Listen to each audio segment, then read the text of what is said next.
Assalamualaikum warahmatullahi wabarakatuh. Waalaikumsalam warahmatullahi wabarakatuh. Bismillahirrahmanirrahim. Alhamdulillahi rabbil alamin. Wassalatu wassalamu ala ashrafil anbiya'i wal mursalin, imamil muttaqin, sayyidil ghurril muhajjalin, Sayyidina wa maulana Muhammadin wa ala alihi wa ashabihil mujahidin at-tahirin, amma ba'du. Saudara-saudara kaum muslimin rahimakumullah. Kejadian dan keberadaan kita dalam kehidupan di dunia ini merupakan kejadian dan keberadaan yang terima jadi atau terima beres. Artinya, tidak seorang pun di antara kita yang dahulunya pernah mesen untuk punya potongan seperti yang sekarang ini, punya warna kulit seperti yang sekarang ini, punya bahasa seperti yang sekarang ini. Seluruhnya kita terima jadi. Oleh karena kita terima jadi, maka Allah tidak menilai manusia dari rupa dan potongannya, tidak juga dari harta bendanya. Bersabda Nabi kita, Innallaha la yanzuru ila suwarikum wa amwalikum, walakin yanzuru ila qulubikum wa a'malikum. Sesungguhnya Allah subhanahu wa ta'ala tidak melihat potonganmu, tidak melihat harta bendamu, tetapi yang dilihat dan dinilai oleh Allah subhanahu wa ta'ala tidak lain adalah hati dan amal perbuatanmu. Kenapa rupa yang elok, paras yang cantik tidak dijadikan penilaian utama oleh agama? Pertama, karena yang namanya cantik adalah relatif. Tergantung siapa yang memandang. Yang menurut saya cantik, menurut saudara belum tentu cantik. Dan yang menurut saudara cantik, menurut saya mungkin jelek, enggak ketulungan. Oleh karenanya, di kalangan para ahli cinta ada perbedaan pendapat. Sebenarnya cantik yang bikin orang jatuh cinta atau cinta yang menyebabkan orang jadi cantik. Dua-duanya bisa saja terjadi. Mungkin karena cantik orang lalu jatuh cinta, mungkin sudah kadong cinta biar gempor cantik juga. Tapi yang jelas cantik adalah relatif. Yang kedua, cantik itu temporer, berubah oleh pergeseran masa dan pertukaran waktu. Tidak ada orang makin ke ujung makin cantik. Sekarang dia sedang sweet 17-an, umur 17-an, of course cantik bukan alam kepala. Seluruh yang ada dalam dirinya menjadi syair di kalangan para remaja. Rambutnya katanya ikal berderai, pipinya bak pauh dilayang, lalu janggutnya katanya macam lebah bergantung, alisnya macam semut beriring. Kalau dia senyum orang pada lemes.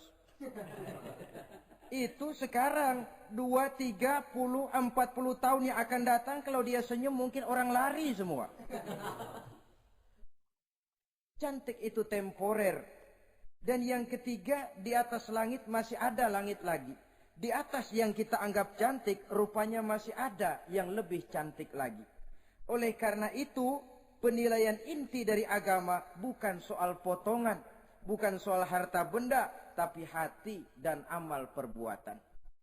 Alangkah lebih idealnya lagi kalau hati yang baik dan perbuatan yang baik berada pada rupa yang elok juga. Inilah yang dinamakan kecantikan zahir dan batin. Dan ini yang dimiliki oleh Nabi Allah Yusuf alaihi salam yang akan kita bicarakan pada pertemuan kita kali ini. Pantas kalau pada saat kita berdiri di muka cermin, disunahkan kita membaca doa seperti yang diajarkan Nabi. Allahumma kama hassanta khalqi fahassin khuluqi. Ya Allah, sebagaimana telah engkau baguskan rupaku, baguskan juga kiranya akhlak dan budi pekertiku. Supaya kecantikan zahir diiringi dengan kecantikan batin. So apa gunanya zahir yang cantik kalau batinnya berbahaya? Itu yang orang bilang Apa guna katanya berkain batik kalau tidak dengan kebaya? Apa guna berparas cantik kalau melulu bawa bahaya? Saudara-saudara yang saya hormati, Nabi Yusuf alaihi salam diberikan oleh Allah ketampanan zahir dan batin. Artinya, zahirnya beliau memang tampan, batinnya pun memang beliau adalah baik. Dan inilah kebaikan yang berlipat ganda. Kadang-kadang ada orang yang tampangnya sederhana saja, tapi batinnya baik. Itu lebih baik ketimbang yang zahir dan penampilannya baik, tapi batinnya rusak. Maka kecantikan yang dianugerahkan Allah dalam kehidupan ini sesungguhnya bukan untuk to show only.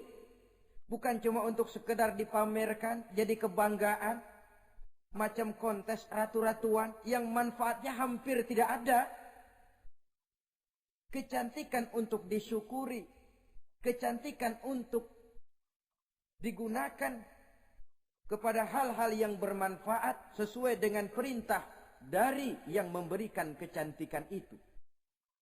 Saudara-saudara yang saya hormati, Nabi Yusuf alaihi salam seorang nabi yang oleh Allah diberikan kecantikan zahir dan juga kecantikan batin. Beliau adalah putra dari Nabi Yakub, dari Nabi Ishak, dan dari Nabi Ibrahim alaihi salam. Artinya, ayah beliau bernama Nabi Yakub, kakeknya adalah Nabi Ishak, dan datuknya adalah Nabi Ibrahim alaihi salam. Ia bersaudara sebanyak 11 orang. Dari 11 orang saudaranya ini, hanya satu yang seibu sebapak, yaitu Benyamin. Sedangkan yang lain adalah saudara dari lain ibu. Nah, sejak kecil, Nabi Yusuf ini sudah memperlihatkan tanda-tanda bahwa di kelak kemudian hari dia akan tumbuh menjadi seorang besar. Sebab itu wajar kalau ayahnya memberikan perlakuan yang agak istimewa kepada Nabi Yusuf. Dan ini tentu memancing sifat iri dari saudara-saudaranya yang lain. Apalagi pada satu malam Nabi Yusuf di kala remaja itu pernah mimpi. Mimpi ini beliau ceritakan kepada ayahnya. Kata beliau, "Ya abati, inni ra'aitu ahada asyara kawkaba wasyamsa wal qamara ra'aituhum li sajidin." Jadi satu hari Nabi Yusuf cerita kepada ayahnya, "Ayah, saya mimpi." Mimpi apa Yusuf? "Saya melihat dalam tidur saya ada 11 bintang, lalu matahari dan bulan. Saya lihat seluruhnya sujud kepada saya."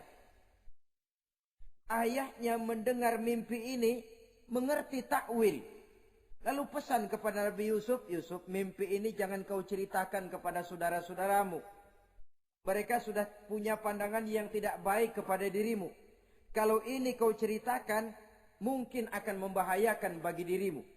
Sebab rupanya saudara-saudaranya yang lain ini iri hati kepada Nabi Yusuf, yang mempunyai keistimewaan dan mendapat perhatian istimewa juga dari orang tuanya.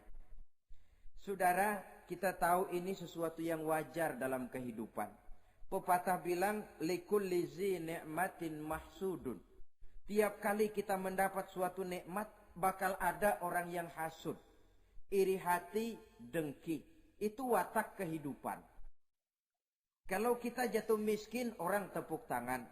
Kalau kita jadi kaya, orang tanya berdukun kemana. Wajar saja, likulli zi ni'matin mahsudun. Tiap kali kita mendapat suatu nikmat, tentu ada yang hasud, ada yang iri, ada yang tidak senang. Begitu juga halnya dengan saudara-saudara Nabi Yusuf alaihi salam. Dan watak iri hati ini tidak cuma tinggal iri hati, mereka buktikan lewat tindakan konkret. Suatu hari mereka musyawarah, saudara-saudaranya yang iri ini. Saudara-saudara, bapak kita enggak adil. Masa Yusuf mendapat perlakuan istimewa? Wa nahnu usbah, sedangkan kita ini golongan yang lebih besar. Dari 12 orang anaknya, masa cuma satu Yusuf yang mendapat perlakuan lebih istimewa? Kita ini yang 11 dianggap angin apa? Nggak adil abah kita ini. Iya, tapi caranya bagaimana? Apa kita omelin bapak? Jangan. Habis Yusuf singkirin. Kalau Yusuf nggak ada kan anaknya tinggal kita. Praktis perhatiannya seluruhnya akan tercurah kepada kita.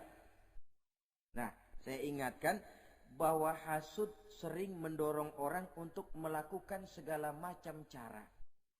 Artinya orang itu kalau sudah dibakar sifat dengki, iri hati, dia rela melakukan apa saja. Pertama, agar nikmat yang ada pada diri orang lain hilang. Yang kedua, supaya nikmat itu pindah kepada dirinya. Andai kata tidak pindah kepada dirinya, ya hilang sajalah. Jangan orang lain yang dapat nikmat. Ini watak hasud. Ingin nikmat orang lain pindah kepada dirinya atau hilang walaupun tidak pindah kepada dirinya, tapi yang bersangkutan tidak lagi mendapat nikmat. Untuk itu segala macam cara akan dilaksanakan. Ini dicontohkan dari usaha yang dilaksanakan oleh saudara-saudara Nabi Yusuf alaihissalam. Oke, setuju, kita singkirkan Yusuf. Tapi caranya bagaimana? Gampang. Bunuh saja. Kalau bunuh sih rasa-rasanya tidak sampai hati membunuh Yusuf. Lalu bagaimana? Kita kucilkan saja dia. Kita asingkan dari sini, kita buang jauh-jauh supaya dia tidak ada lagi kelihatan dalam pandangan Abah. Kalau dia sudah tidak ada dalam pandangan Abah, yang dilihat cuma kita dan seluruh kasih sayangnya akan tercurah kepada kita semua. Nah, setujulah kalau itu. Caranya nanti kita atur belakangan.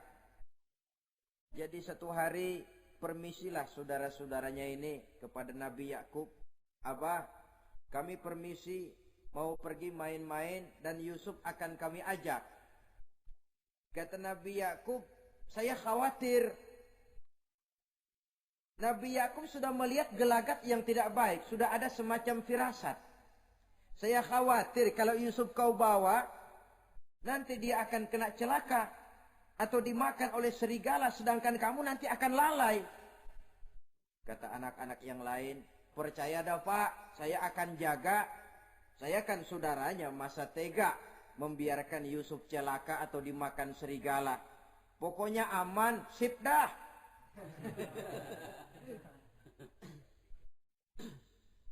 Sampai akhirnya Nabi Yakub mengizinkan. Pergilah 12 bersaudara ini pergi bermain-main.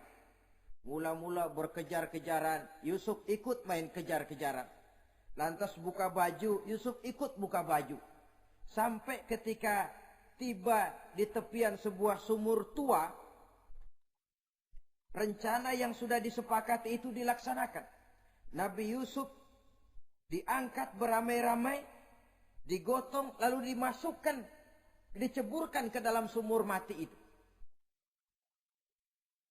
Kemudian baju Nabi Yusuf itu mereka basahi dengan darah kambing. Setelah itu mereka pun pulang menemui Nabi Yakub alaihi salam dengan rasa sedih yang dibikin-bikin. Ini penyakit hasud. Jadi kalau orang hasud kepada kita, begitu kita mendapat kesulitan, dia datang dengan air mata buaya. Belaga sedih, belaga ikut berduka cita, padahal sih hatinya sorak. Padahal batinnya girang bukan main. Pak, saya ikut berduka cita, Pak, saya ikut sedih. Padahal hatinya biar mampus loh. Ini yang dilakukan oleh saudara-saudara Nabi Yusuf. Mereka datang dengan air mata berurai, nangis, Abah. Ketika kami sedang main-main, Abah, kami lupa, kami tinggalkan Yusuf sendirian. Ketika kami balik, kami cuma mendapati bajunya sudah berlumur darah. Barangkali saudara kami Yusuf dimakan oleh serigala. Nabi Yakub tercenung. Ternyata firasatnya adalah benar. Baju Nabi Yusuf itu yang berlumur darah kambing, buatan saudara-saudaranya yang hasud tadi, diciumi dan dipeluk oleh Nabi Yakub. Kepedihan seorang ayah yang ditinggalkan oleh anak tercintanya. Saudara, adapun Nabi Yusuf alaihi salam tercebur di sumur mati itu. Sampai pada satu hari ada khalifah, ada kafilah niaga dari negeri Madian hendak menuju ke negeri Mesir, lewat di tempat itu. Ketika salah seorang mereka bernama Malik bin Dho'ar hendak mengambil air, timba diturunkan ke dalam sumur. Begitu diangkat, ini air kok berat amat. Makin diangkat, makin berat. Sampai di atas, bukan air, orang isinya. Ada orang di ember. Dia lihat rupanya sangat tampan, elok, cantik. Ini barangkali anak bangsawan ini. Parasnya begini cantik, begini tampan. Ini kalau dijual di Mesir nanti tentu harganya mahal nih. Order nih. Objek. Maka dibawalah Yusuf ini ke negeri Mesir. Setibanya di sana diperjualbelikan sebagai budak belian. Nah, nasib baik rupanya Yusuf ini ketika terjadi pelelangan dibeli oleh seorang pembesar istana, seorang menteri yang bernama Kitfir. Kitfir melihat, ini cantik anak remaja ini. Tampangnya elok, parasnya indah, kelihatannya budi pekertinya pun halus. Kita ambil saja ini, kata Kitfir kepada istrinya Zulaikha. Kita angkat dia jadi anak, siapa tahu nanti dia memberikan manfaat yang besar bagi kita. Baiklah. Dan sejak saat itu Yusuf dipelihara di rumah Kitfir dalam istana yang tinggal bersama istrinya Zulaikha. Menurut satu riwayat 10 tahun lamanya Nabi Yusuf tinggal di tempat Kitfir. Dan selama 10 tahun itu tentu terjadi perkembangan baik jasmaninya maupun rohaninya. Dari anak-anak ia berubah menjadi remaja, lalu meningkat ke arah dewasa. Makin matang kedewasaannya, makin tampan dan elok parasnya. Makin cantik budi pekertinya, ditempa oleh watak kenabian yang disiapkan oleh Allah Subhanahu wa ta'ala.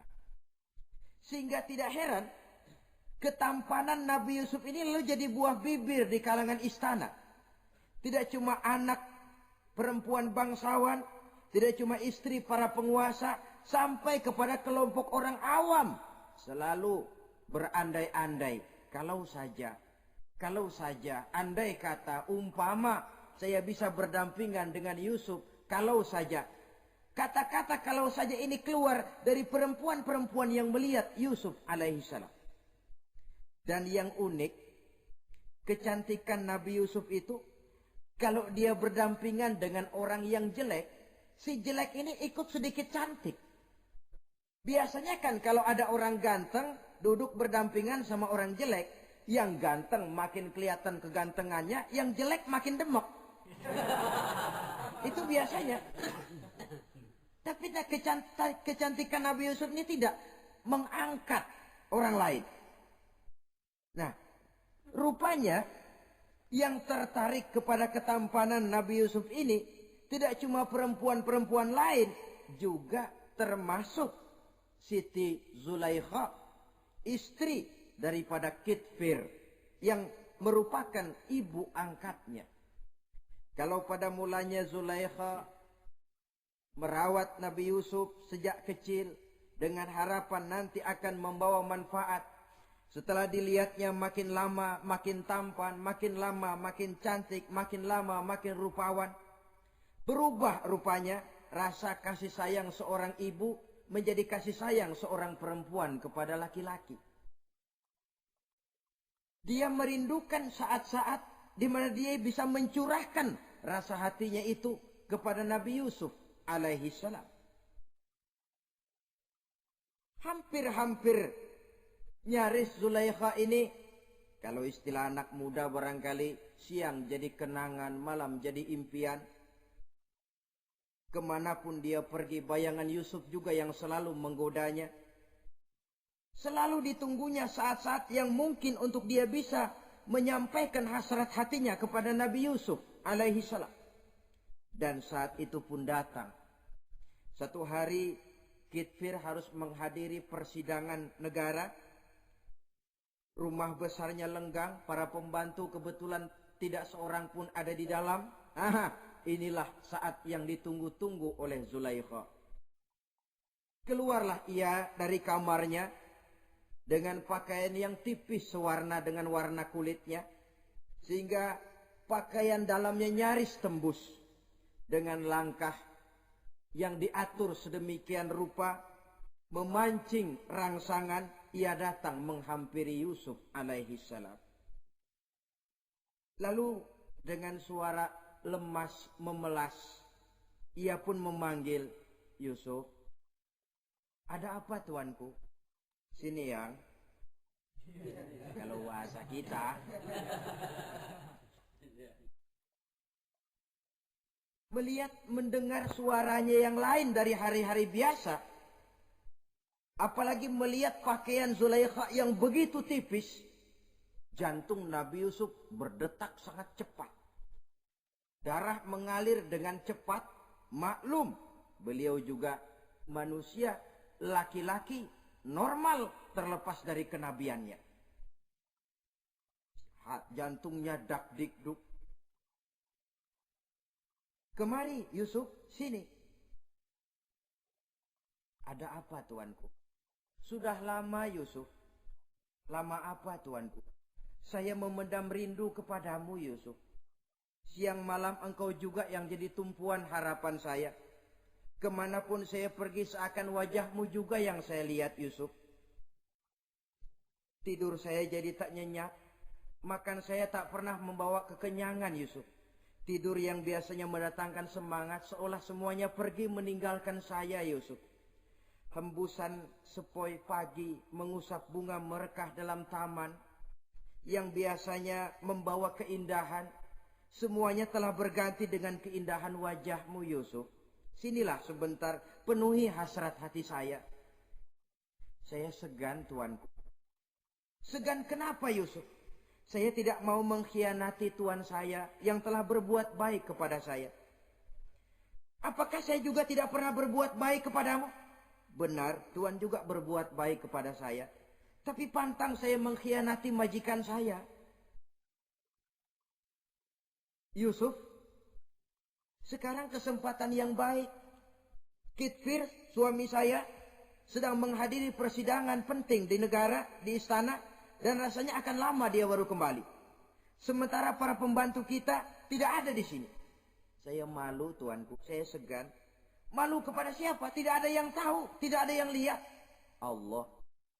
Saya takut, saya malu kepada Allah tuanku. Padahal kalau menurut ukuran hati, Quran menjelaskan walaqad hammat bihi wa hamma biha. Sebenarnya Zulaikha cinta kepada Yusuf, Yusuf pun senang kepada Zulaikha. Saat itu iblis sibuk bukan main memasang jerat, pasang besi berani biar pada nyetrum.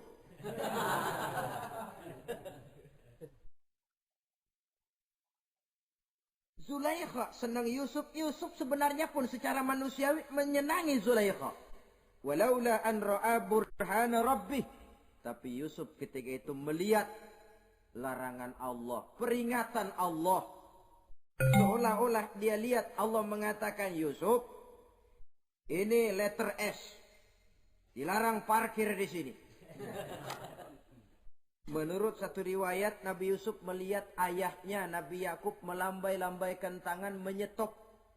Seolah-olah melarang dia meneruskan langkahnya. Riwayat lain menjelaskan, seolah-olah Nabi Yusuf dibisiki oleh malaikat Jibril. Yusuf, kalau kamu kalah sekarang, kamu sama saja gajah kemasukan semut di kupingnya terus mati. Tapi kalau kamu menang, kamu adalah gajah yang tidak terkalahkan. Ada semut mati oleh, ada gajah mati oleh semut. Alangkah memalukan. Binatang yang begitu besar jatuh hanya oleh binatang yang begitu kecil. Artinya apa? Kau akan jadi orang besar Yusuf. Apakah harus gagal dan jatuh cuma karena bujuk rayu seorang perempuan macam ini? Satu riwayat menjelaskan semacam itu.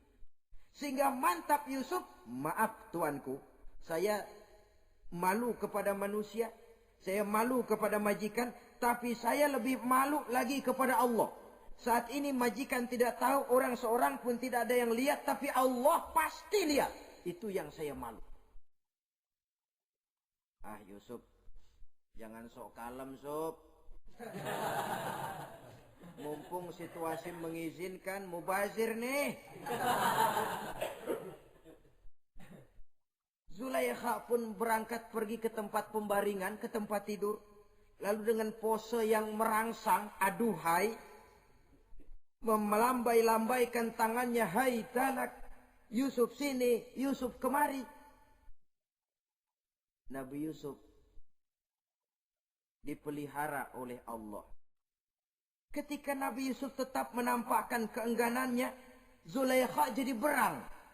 Ya namanya istri pembesar ditolak oleh anak muda yang menurut penilaian dia nggak ada apa-apanya. Lu kan kecemplung di sumur, gua pungutin. Cuma sekedar segini aja nggak mau nurutin. Kebangetan amat. Bukan Zulaikha kalau nggak nekat. Dia bangun dari pembaringannya, gemes, dia hampiri Yusuf. Kalau cara kita diunyeng Yusuf itu. Dipaksa Nabi Yusuf berlari ke arah pintu. Ditarik bajunya dari belakang oleh Zulaikha. Sobek belakang bajunya ini. Begitu baju sobek, pintu terbuka. Kitfir, suami Zulaikha datang. Orang Arab bilang yumsak mablul, ketangkep basah. Ketangkep basah. Merah padam muka Zulaikha. Sementara Kitfir pun matanya merah. Tapi Nabi Yusuf tenang-tenang saja. Ya wong nggak salah. Tenang-tenang saja Nabi Yusuf. Bukan tenang karena pengalaman. Tenang karena memang tidak berbuat yang negatif. Kadang-kadang ada juga yang tenang tapi pengalaman. Oh buaya itu. Sudah ketahuan kepentok, ketangkep hansip, anteng aja. Itu bukan nggak salah, badak. Nabi Yusuf tenang karena memang tidak berbuat salah apapun. Nabi Yusuf tenang karena yakin dirinya benar. Sehingga mantap menghadapi kedatangan Kitfir yang sangat tiba-tiba itu. Adapun Zulaikha ketika melihat suaminya berdiri di muka pintu, cepat-cepat dia berubah siasat. Inilah salah satu kelihayan makhluk bernama perempuan. Dia pandai bersalin rupa, dia pandai bermain minyak di atas air. Melihat suaminya datang, roman mukanya pun menjadi sedih. Air mata berurai membasahi pipi. Papa katanya.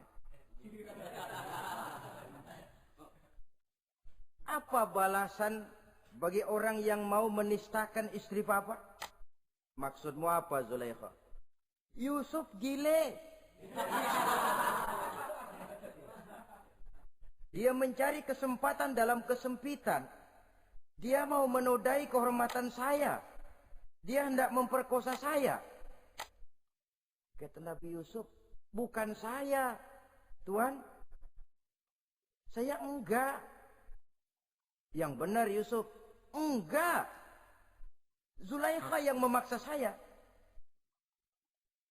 Betul Zulaikha, tidak. Yusuf yang memaksa saya.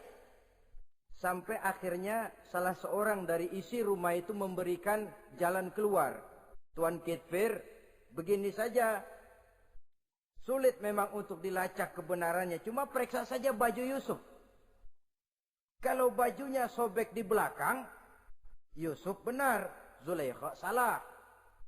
Kalau baju Yusuf sobeknya di depan, Zulaikha yang benar. Yusuf yang salah. Nah, apa artinya itu? Kalau bajunya sobek di belakang kan artinya Yusuf kabur ditarik dari belakang. Tapi kalau bajunya sobek di depan, itu artinya Zulaikha nyakar-nyakarin baju Yusuf dari depan. Lihat saja, pokoknya kalau bajunya sobek di belakang, Yusuf benar, Zulaikha salah. Kalau baju Yusuf sobek di depan, Yusuf salah, Zulaikha benar. Ketika diperiksa, dicek bajunya, betul sobek di belakang. Artinya Yusuf benar, Zulaikha yang salah. Kata Kitfir, Zulaikha, jelas sudah bagaimana kejadian yang sebenarnya. Oleh karena itu, bertaubatlah kamu kepada Allah. Dan kau Yusuf, jangan ceritakan peristiwa aib ini kepada siapapun. Untuk menjaga nama baik kita bersama. Baik, Tuan. Saudara-saudara kaum muslimin yang saya hormati. Tapi ya bagaimana? Serapi-rapinya menyimpan barang busuk, toh akhirnya tercium juga. Gosip ini akhirnya tersiar di mana-mana, terutama di kalangan para pembesar. Sehingga kalau kumpul para istri pejabat, Zulaikha jadi bahan gunjingan. Kan main bini menteri demen nama budaknya. Nggak salah apa tuh? Jadi bahan ejekan. Ya sebab tentu ukuran mereka yang belum pernah ngelihat Yusuf, kalau duren ketemu duren dong. Masa duren ketemu ketimun ya bonyok. Artinya nggak seimbang. Masa istri bangsawan tergila-gila sama anak angkatnya, sama budak beliannya, nggak masuk rasio itu. Zulaikha dengar berita macam itu. Sampai dalam hatinya, pantas saja kamu ngenyek saya, kamu meremehkan saya, karena kamu belum pernah lihat potongan Yusuf bagaimana. Akhirnya dalam hati Siti Zulaikha ini timbul semacam dendam. Suatu saat gua kerjain lo. Caranya gimana? Satu hari para istri bangsawan ini diundang ke tempat Siti Zulaikha. Duduk di satu ruangan luas. Setelah duduk dihidangkan makanan. Makanannya aneh. Cuma buah sama pisau. Ketika buah dan pisau sudah siap. Satu orang satu, satu orang satu, satu orang satu. Ketika mereka sedang mengupas buah itu. Zulaikha berkata kepada Nabi Yusuf. Yusuf, kau jalan. Dari sini ke sana. Melintas. Kayak peragawati gitu. Untuk apa Tuan? Pokoknya jalan aja dah. Nabi Yusuf jalan.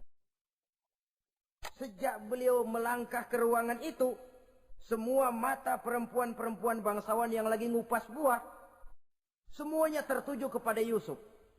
Ada yang matanya emang belok makin belok.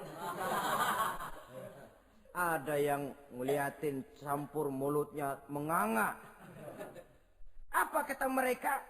Falamma ra'ainahu akbarnahu wa qatta'na aydiyahunna wa qulna hasya lillah ma hadza bashar in hadza illa malakun karim. Falamma ra'ainahu, ketika perempuan-perempuan itu melihat Yusuf, akbarnahu, mereka agungkan Yusuf. Wa qulna hasya lillah, mereka bilang, ini sih bukan orang nih.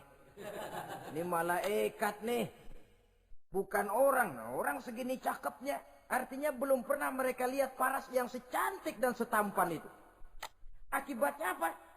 Nggak berasa mau motong buah keiris tangan.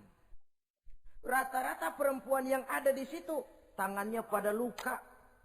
Kenapa? Mau motong buah, mata kemana, mulut kemana, tangan kepotong. Melihat itu semua, Zulaikha puas. Nah, kamu baru melihat sekejap. Bagaimana saya yang siang malam melihat Yusuf? Bagaimana saya yang tiap saat hidup bersamanya? Bagaimana saya nggak merindukan dia? Ente yang baru pernah ngelihat sekelebatan udah motong tangan. Saya yang tiap hari sama-sama dia nggak celeng juga udah pantas. Saudara-saudara kaum muslimin yang saya hormati. Akhirnya untuk menjaga nama baik keseluruhannya, Nabi Yusuf pun mengalah. Karena berita ini sudah tersiar, Yusuf dipojokkan, tidak cuma sekedar dipojokkan, beliau dimasukkan ke dalam penjara. Tapi apa kata beliau? Rabbi sijnu ahabbu ilayya mimma yad'unani ilai.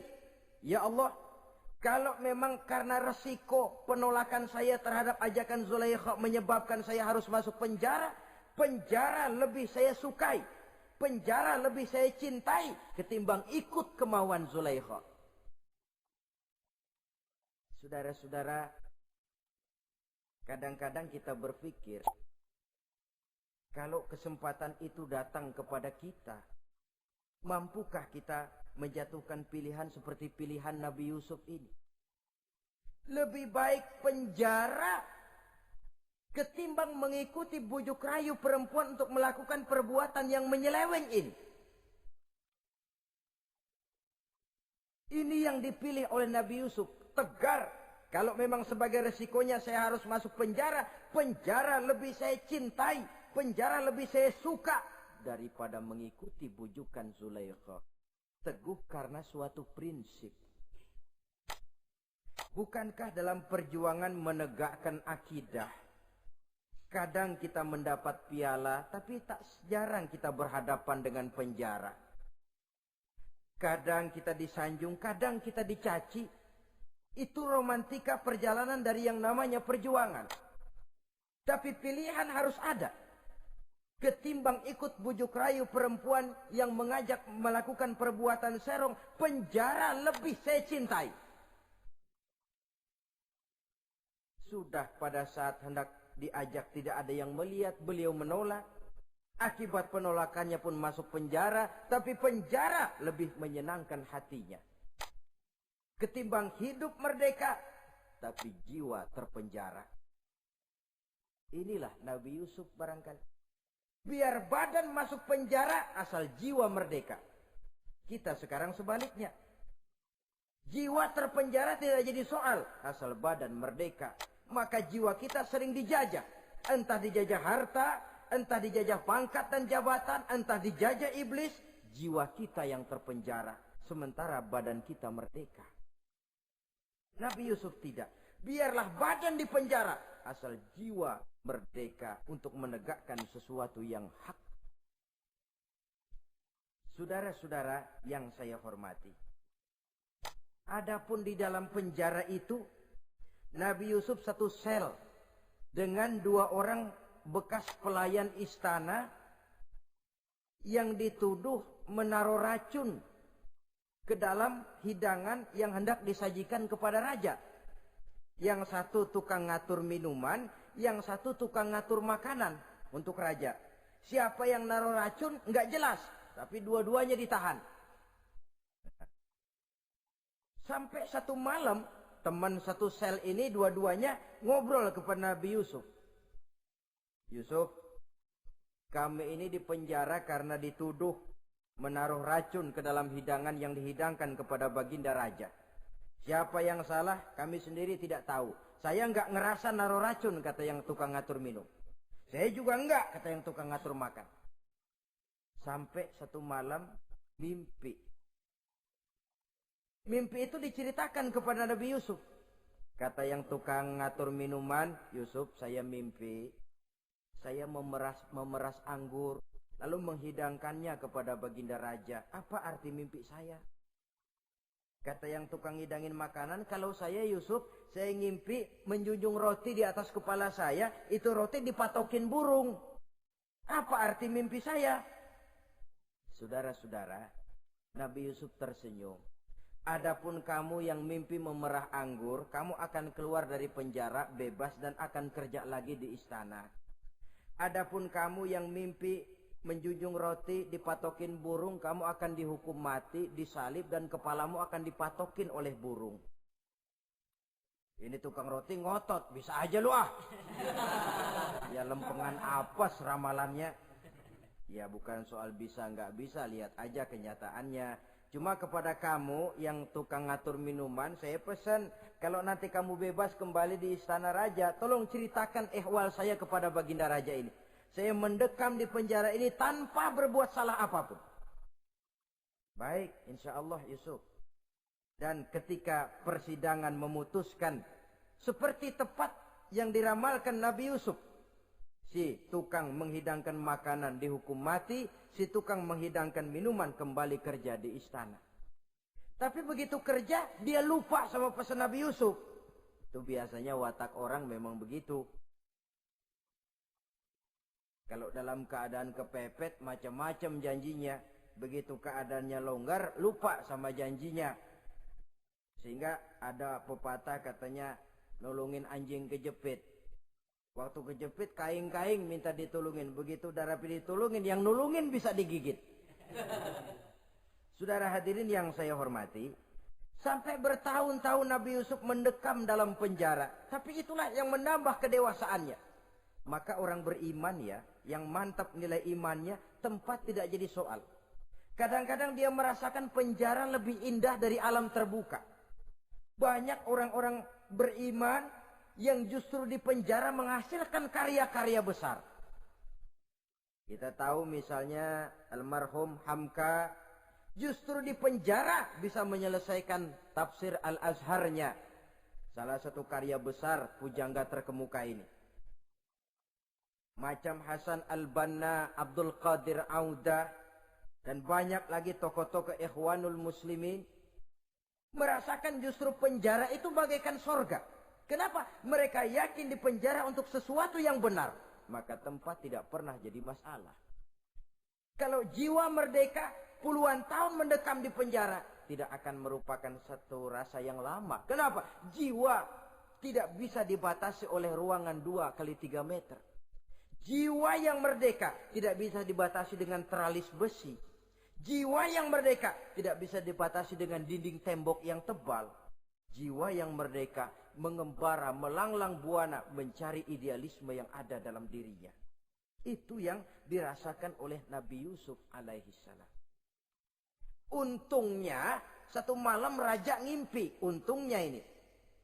Ngimpinya luar biasa. Ada 7 ekor lembu gemuk-gemuk. Makanin 7 ekor lembu yang kurus-kurus. Lalu ada 7 batang gandum yang isinya gemuk-gemuk.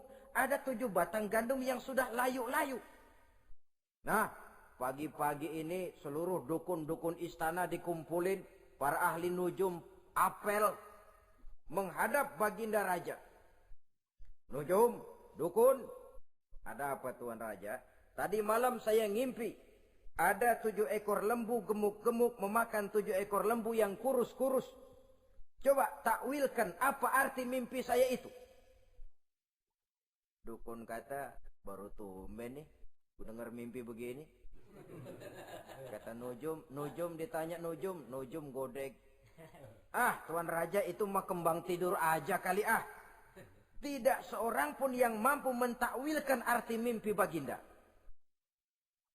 Sampai tukang minuman dengar lapor. Tuan Raja, ada apa, Mas? Saya waktu di penjara, ada seorang anak muda namanya Yusuf. Dia mentakwilkan mimpi saya dan pas seperti takwilnya. Ah, panggil Yusuf. Dipanggil Yusuf. Kain pintu penjara. Masuk tukang anggur, tukang minuman ini. Yusuf. Ente. Iya. Kemana aja? Itu dia Yusuf, kelupaan. Iya, kalau kelupaan sehari 2 hari barangkali bisa ditolerir. Kelupaan bisa tahunan. Cuma begitu dengar ada mimpi, pikir tukang minuman. Ah, kali aja ini Yusuf bisa takwilkan, kan jasa saya nemuin Raja sama Yusuf kan. Komisi lumayan. Begini Yusuf, baginda Raja mimpi begini-begini. Barangkali kau bisa takwilkan, kau dipanggil menghadap Tuan Raja. Berangkatlah Yusuf menghadap Tuan Raja. Sesampainya di sana, mohon maaf Tuan Raja. Menurut takwil saya, arti mimpi Tuan Raja itu akan datang satu masa di mana 7 tahun lamanya negara ini subur, makmur, aman, tentram, gemah, repah, loh jenawi, toto tentrem, kertora harjo. Tapi akan datang setelah itu 7 tahun lamanya di mana musim kemarau membahana, tanah menjadi kering, panen gagal, rakyat diancam kelaparan. Dan kita harus siap-siap untuk itu. Itu takwil mimpi Tuhan. Caranya bagaimana, Yusuf? Mengatasi krisis kelaparan ini. Ya, kita bikinlah gudang-gudang untuk menyimpan makanan. Kalau lagi panen jangan mumpung. Ingat pada suatu saat kita akan paceklik. Sehingga kata orang-orang tua dulu, kalau lagi sehat, ingat dong bakalan sakit. Kalau lagi kaya, ingat dong bakalan miskin. Semuanya itu milik daripada kehidupan. Tidak ada orang yang ketawa terus dalam hidup. Tidak ada orang yang nangis terus. Semuanya silih berganti, datang pergi, patah tumbuh, hilang berganti. Dunia hari ini bikin kita ketawa, besok dia buat kita menangis. Hari ini dibuatnya kita senyum, besok dibuatnya kita berurai air mata. Hari ini dijadikannya kita kaya, besok dijadikannya kita kere. Pantas kalau orang bilang, wamal hayatud dunya, Allah mengatakan wamal hayatud dunya illa lahwun wa la'ib. Hidup dunia ini cuma sandiwara. Tiap kita sekarang sedang memegang peranan. Ketika memegang peranan, ya jadi orang kaya peranan, jadi kiai peranan, jadi jenderal peranan. Sama saja dengan wayang golek. Gatot Kaca yang bertulang kawat berotot baja, punya ajian beraja musti, gagah perkasa, bisa terbang di angkasa. Hebat perkasa Gatot Kaca. Kapan? Waktu dipegang dalang. Betul apa benar? Gagahnya Gatot Kaca, sakti mandragunanya sang Gatot Kaca. Kapan itu? Waktu dipegang dalang. Begitu peranannya selesai, sama dalang dimasukin ke kotak, diam aja Gatot Kaca. Terbang kek? Enggak, diam aja. Begitulah kehidupan ini. Gagah kita menyandang bintang 4 di pundak. Gagah kita membawa harta yang banyak. Gagah kita membawa jabatan ini dan itu. Waktu oleh sang sutradara dimasukkan ke dalam lubang yang luasnya tidak lebih 1 kali 2 meter. Enggak bekutik. Enggak ada yang lawan. Jenderal yang berbintang 4 dilonjorin, dia yang lihat anteng aja. Habis peranan sudah sampai di situ. So itu wajar. Kata Nabi Yusuf, kalau lagi panen, ingat pada suatu saat kita akan paceklik. Jangan giliran panen, panen besar. Di daerah-daerah kita lihat, sudah panen pesta pora. Bukan bersyukur kepada Allah. Tapi kegembiraan itu diwujudkan dalam bentuk lain. Tontonan yang membuat lupa diri, bermabuk-mabukan. Sehingga kadang-kadang kalau di daerah itu katanya kalau musim panen, musim kawin. Musim paceklik, musim cerai. Saudara-saudara kaum muslimin yang saya hormati. Karena itu, dalam satu hadis Nabi ingatkan, ta'arraf ilallah firraha ya'rifka fisyiddah. Ingatlah kepada Allah di waktu kamu senang, supaya Allah ingat kepadamu waktu kamu susah. Kalau waktu senang kita lupa kepada Allah, ya wajar. Kalau waktu susah Allah juga lupain kita. Dalam terjemahannya dengan kehidupan beragama, wa man a'rada an zikri fa inna lahu ma'isyatan dhanka wa nahsyuruhu yaumal qiyamati a'ma. Siapa yang berpaling daripada peringatanku, kata Allah, aku akan berikan dia penghidupan dan kehidupan yang sempit. Sempit itu apa lalu tidak punya duit? Punya duit. Apa tidak punya harta? Banyak harta. Tapi banyaknya harta, tumpukan duit tidak membuat hatinya makin luas. Tidak membuat hidupnya makin lapang. Sempit, sempit, dan sempit. Itu azab. Yang paling celaka, wa nahsyuruhu yaumal qiyamati a'ma. Di akhirat kami kumpulkan dia bersama orang-orang buta. Allahu Akbar. Di padang mahsyar, dikala orang sibuk, pusing dengan urusan masing-masing, buta lagi. Yang enggak buta aja pusing. Mereka teriak-teriak, qala rabbi lima hasyartani a'ma wa qad kuntu basira. Ya Allah, kenapa kami buta padahal waktu di dunia kami melihat? Allah jawabnya enak aja, kadzalika atatska ayatuna fanasitaha wa kadzalika al-yauma tunsa. Rasain deh lo. Dulu waktu di dunia datang peringatanku pada belaga pilon. kamu lupakan, sekarang juga pantas kamu dilupakan. Waktu susah kamu lupa, waktu senang kamu lupa Allah. Waktu susah juga pantas kamu dilupakan Allah. Waktu di dunia kau berpaling dari peringatan Allah. Kalau sekarang Allah berpaling kepadamu juga adil. Walaupun kalau Allah mau tidak berpaling juga adil. Sebab Allah itu mutlak. Tidak ada yang membatasi apa yang dimaui oleh Allah.